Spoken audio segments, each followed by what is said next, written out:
A alegria do coração transparece no rosto, mas o coração angustiado oprime o espírito. Provérbios 15, verso 13. Esse texto interessante que diz que aquilo que está dentro do coração aparece no rosto, né? A gente não consegue esconder, né? Alguns até que conseguem por algum tempo, mas para sempre não. A tristeza ou a alegria aparece em nosso rosto.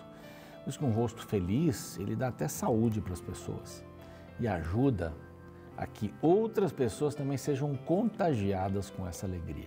Queremos agradecer você que está conosco todos os dias, aí às 6 da manhã, às 3 da manhã na repetição. Um privilégio começar bem o dia com Deus. E você sabe, nós temos o NT Play, ali há outros conteúdos que você pode buscar também e a qualquer momento ter o seu programa Reavivados por sua palavra. Você acorda, arruma a cama, estuda a palavra e sai para ser Jesus para as pessoas. Isso é muito sério. Se você quiser se tornar um anjo da esperança, porque nós temos muito que agradecer a eles que apoiam com suas orações e com suas doações também a Rede Novo Tempo, rádio, TV, mídias sociais e estudos bíblicos. Esse telefone aqui vai levar você direto para algum atendente para lhe responder todas as perguntas neste assunto. Falando de Anjos da Esperança, nós queremos oferecer para você um brinde. Trata-se da revista O Espírito Santo, o Deus dos Bastidores. Eu gostei demais desse título, O Deus dos Bastidores. Várias situações de que o Espírito Santo está trabalhando por nós. Ele é o Consolador que ficou, não é? Quando Jesus foi, ele ficou, está conosco para nos convencer do pecado, da justiça, do juízo. É o nosso amigo conselheiro. Você vai saber bem mais sobre ele aqui e é muito importante saber sobre o Deus Espírito Santo. Ele não é uma força, ele não é uma fumaça, ele não é uma intenção de Deus, mas ele é uma pessoa. Você vai aprender bastante aqui, basta ligar para esse número, guarde esse número para oferecer para os amigos, tá bem? Assim você se torna um missionário, uma missionária. Nós estamos aqui começando o capítulo 6 agora.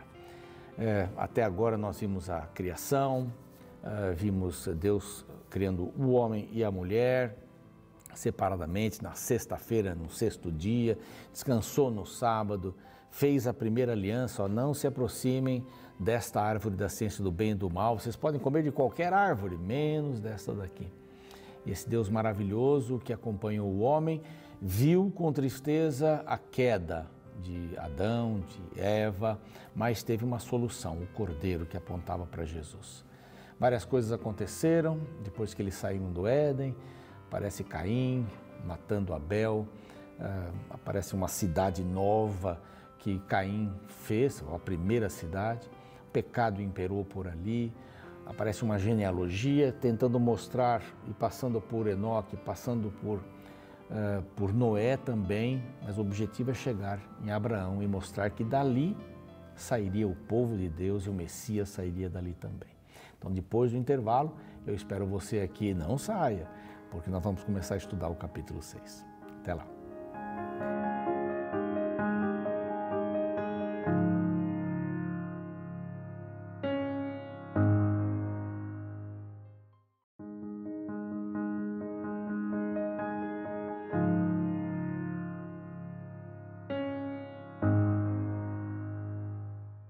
Muito bem, estamos de volta com o programa que estuda um capítulo da Bíblia todos os dias. Não tem nenhuma interrupção, estamos aqui todos os dias, faça chuva ou faça sol, né?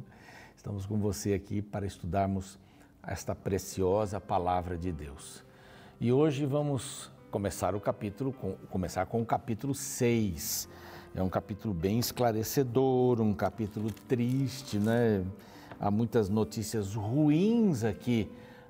Pós-pecado, muitas coisas aconteceram. Não é? Caim forma seu núcleo e cria lá um movimento do diabo. A cidade de Satanás, que tem o nome de Enoque, que não tem nada a ver com Enoque, que andou com Deus, né? Esse Enoque aí não andou com Deus.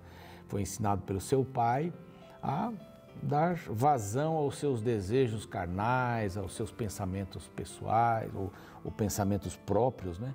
E não valorizar tanto as pessoas, mas sim a si mesmo.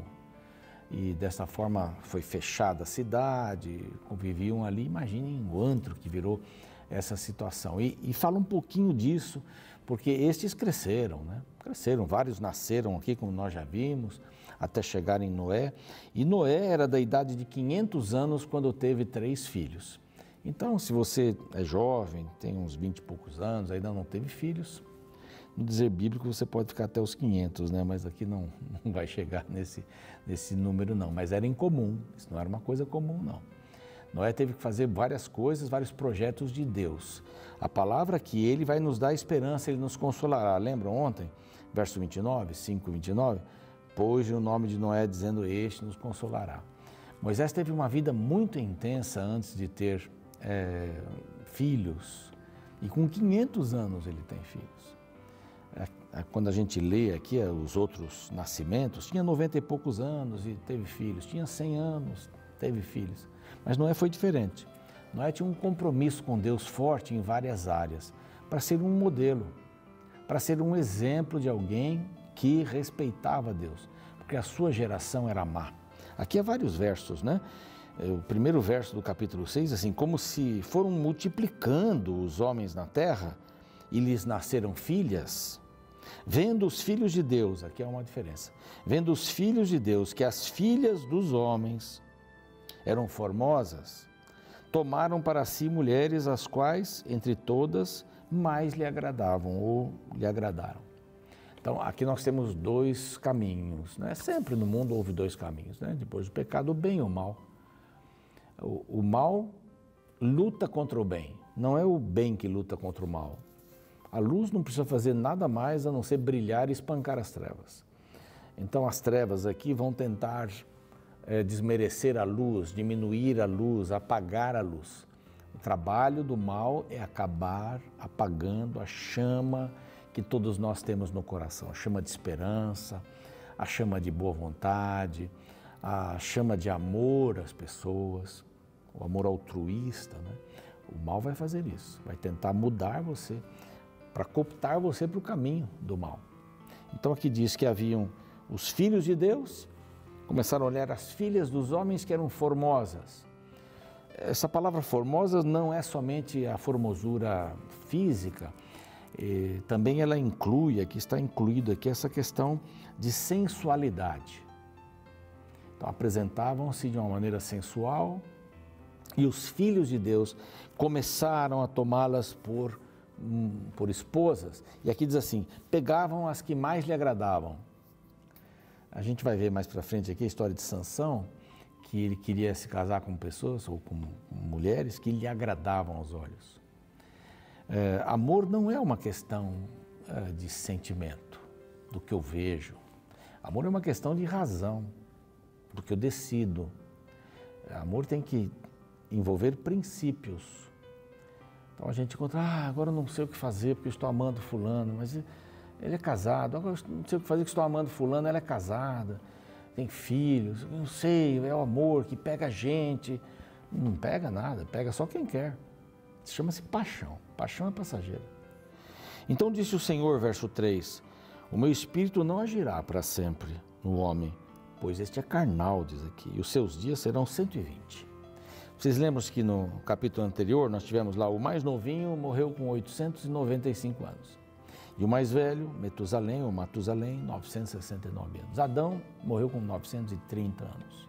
Você percebe que eles foram bem contemporâneos aí de vários, né? Adão acompanhou várias gerações, viu os filhos de Deus, viu os filhos e as filhas do homem, que nesse caso partiram de Caim, né? Dessa linha, essa linhagem de Caim. Então, meu espírito não vai estar sempre. Por quê? Porque são carnais e não querem o meu espírito. Não que Deus retira o seu espírito, é que o seu espírito não é bem-vindo. A oportunidade de salvação é para todos, para todas. Mas Deus não pode fazer nada para quem não quer. Se não quer, não quer. E muitos confundem isso, né? O pecado contra o Espírito Santo. Aí eu fiz alguma coisa que o Espírito Santo ficou chateado comigo. Você vai ver nessa revista muito bacana que nós apresentamos aqui, o Espírito Santo, o Deus dos bastidores. Não é? Então, é essa questão que influencia? O pecado contra o Espírito Santo não é que ele ficou bravo comigo, não olha mais para minha cara, se entristeceu, ficou amuado, não. É quando eu não ouço mais, quando eu não quero ouvir mais. E eles estavam passando esse momento aqui. Ora, naqueles tempos, então, vamos diminuir a idade, lá no capítulo 11 você vai ver que a idade começou 119, 120 e pouco, vai baixando mesmo. Ora, naqueles tempos havia gigantes na terra.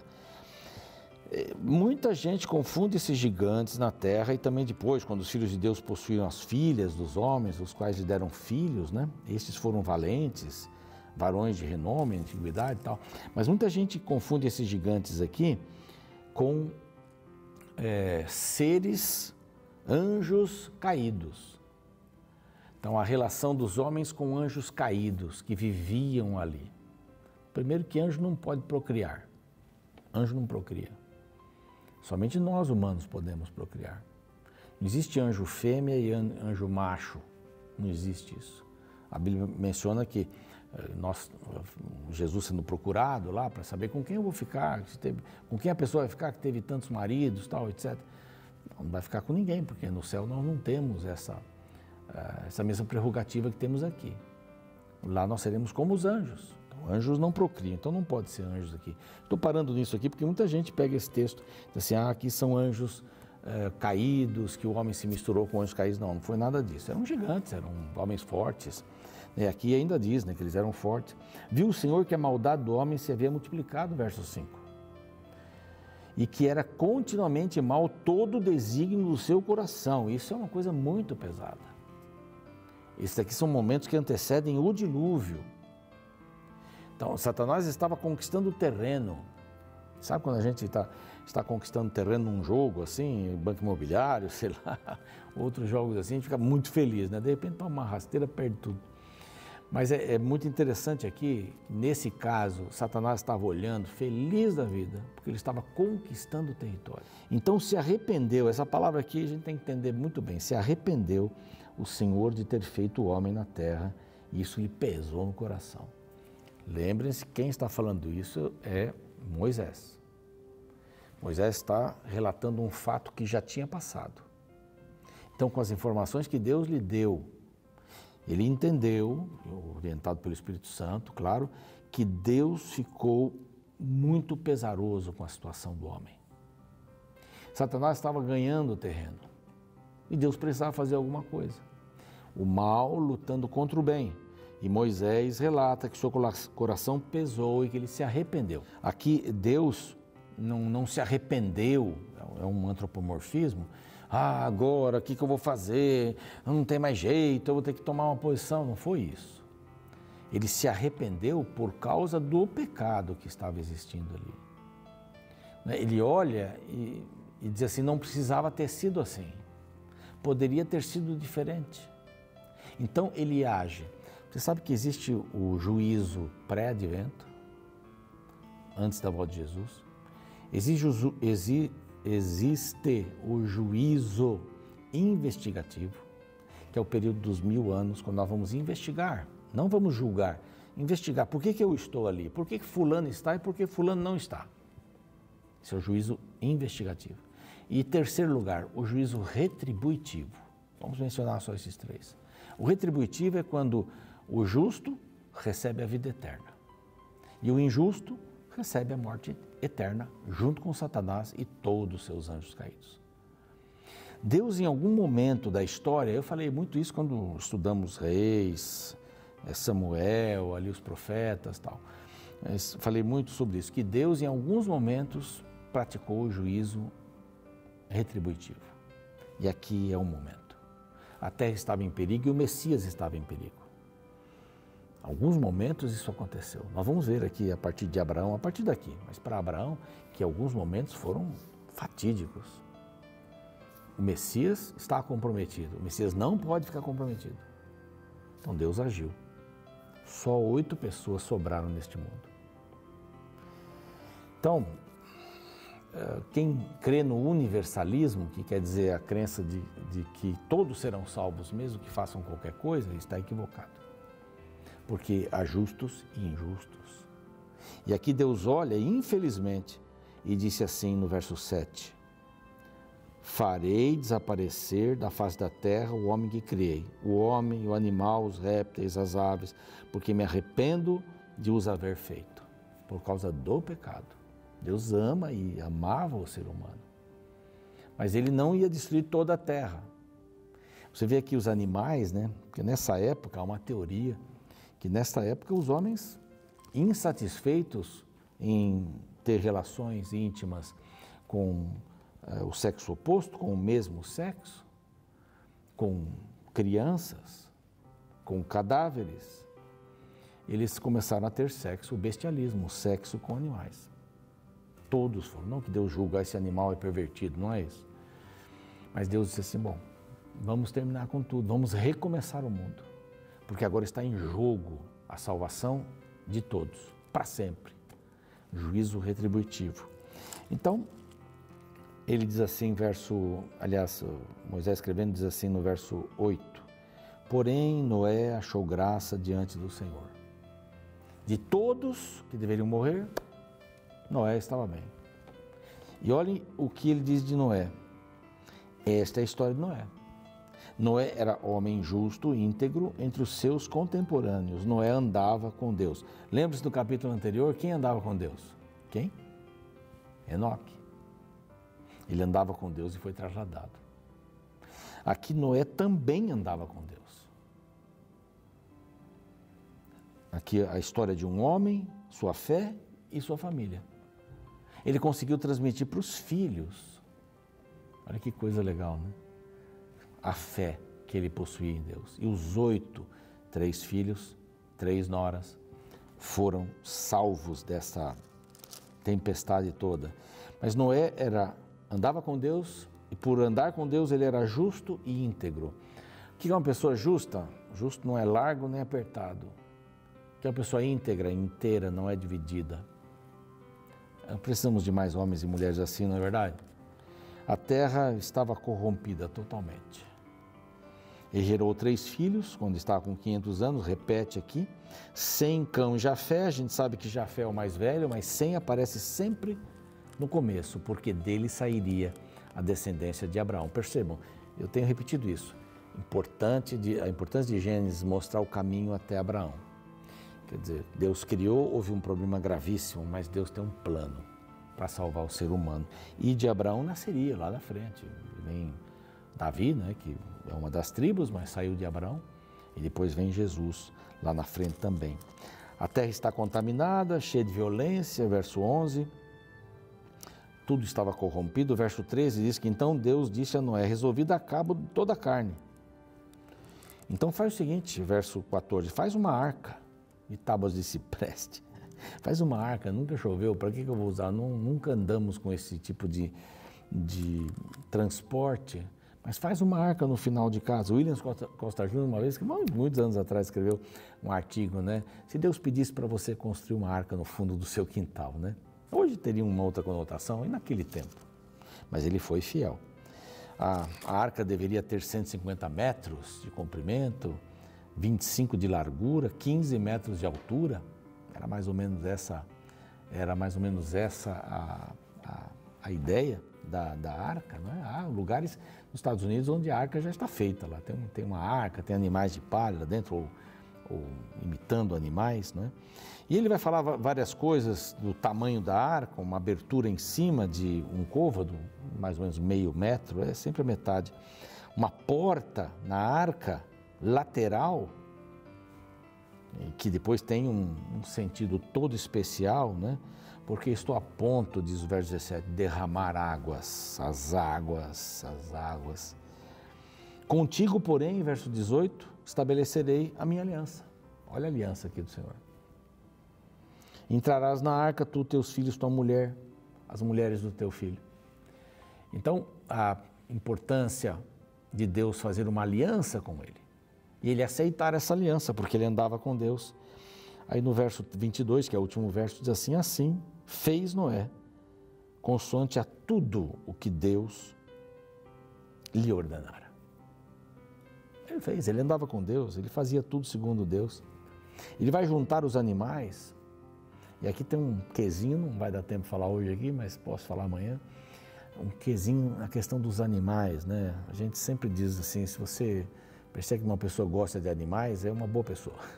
Quem chuta um cachorro, quem trata mal os animais, cuidado com essas pessoas. E tem uma relaçãozinha com isso. Deus fez os animais com o fôlego de vida dele. Não são seres humanos de segunda classe, são animais. Eles não pensam, têm instintos, têm personalidade, mas têm instintos, mas Noé fez tudo direitinho conforme Deus tinha orientado. No capítulo seguinte a gente vai ver Noé entrando na arca. Eu espero que você esteja aqui amanhã para a gente poder estudar esse capítulo. Vamos ter uma oração? Pai bondoso, Noé andou contigo, que privilégio. Nós também queremos andar contigo. Nós queremos fazer as tarefas que o Senhor deseja que façamos. Pode ser que nós precisemos construir arcas também para salvar a nossa família, para salvar as pessoas que estão ao nosso redor.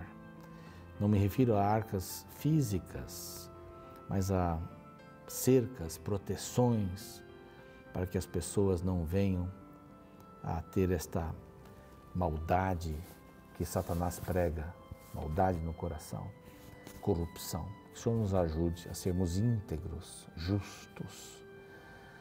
Isso só pode vir de Ti. É o que te rogamos por Jesus. Amém. Ok, terminamos por aqui, o programa segue. Eu vejo você amanhã para o próximo capítulo. Até lá. Nos tempos de Noé, a sociedade era dividida em 2 grandes grupos, descendentes de Sete e descendentes de Caim.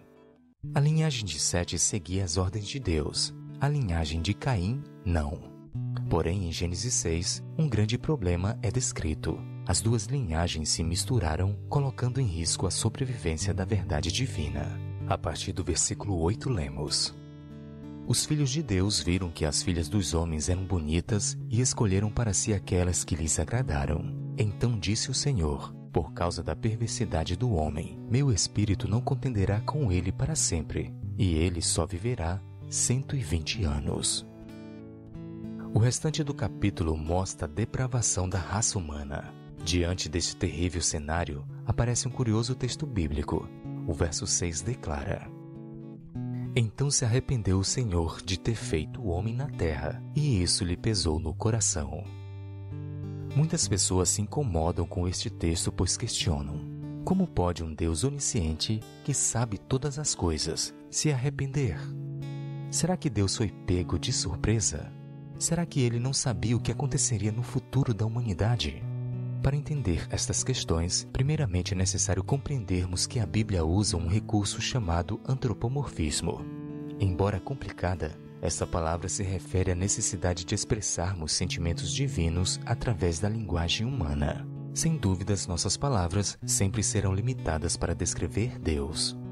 Em segundo lugar, é importante notar que o verbo arrepender é a tradução da palavra hebraica nahan, a qual, no sentido original, se refere ao sentimento de tristeza profunda que alguém sente em um funeral, tanto que o texto está em uma construção paralela, na qual a primeira parte é complementada pela segunda. Ou seja, a primeira parte do texto que diz, então se arrependeu, ou se entristeceu profundamente o Senhor, é complementada pela segunda parte que diz, e isso lhe pesou no coração. Desta forma, o texto não está falando de um Deus que foi pego de surpresa diante de uma realidade que ele não conhecia. Pelo contrário, o texto está falando de um Deus triste, que sofre ao ver a situação na qual a humanidade se encontrava. Sabe, o que este texto nos ensina é que Deus não é um ser distante e indiferente ao que se passa em nosso mundo. Ele se entristece com nossas tristezas e sofre com os nossos sofrimentos.